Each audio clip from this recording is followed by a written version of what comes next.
మనకన్నా బలవంతులు ఎవ్వరూ లేరని మనకు మనం ఎప్పుడూ అనుకోకూడదు. రండి కథలో చూద్దాం. అడవిలో ఒకరోజు ఏనుగుల గుంపు నీళ్లు తాగడానికి వాగుకు వెళ్తుంది. అవి అలా వాగుకు వెళ్తున్నప్పుడు దారిలో చీమలు సమావేశం ఏర్పాటు చేసుకుంటాయి.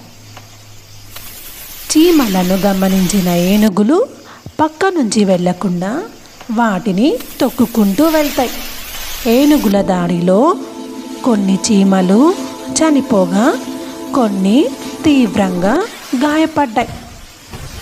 నీళ్లు తాగి తిరిగొచ్చేటప్పుడు ఏనుగులకు ఎదురుగా మిగిలిన చీమలు నిలబడి వాటితో ఇలా మాట్లాడుతాయి.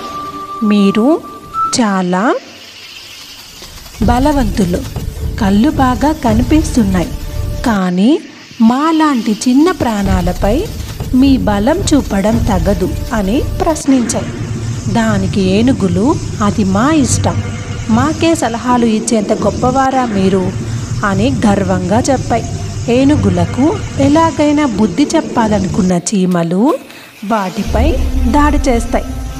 ఏనుగుల చెవుల్లోనూ కళ్ళల్లోనూ కుడతాయి.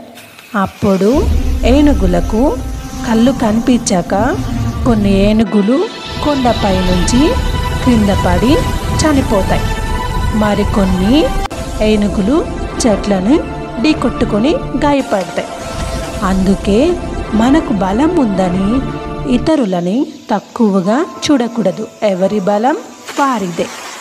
Don't judge by book its cover అనే సెంటెన్స్ ఈ కథకి బాగా సరిపోతుంది. సో ఎవరి బలం వాళ్ళది. ఏదైనా సిచ్యువేషన్స్ బట్టే బయటకు వస్తుంది. Thank you for watching.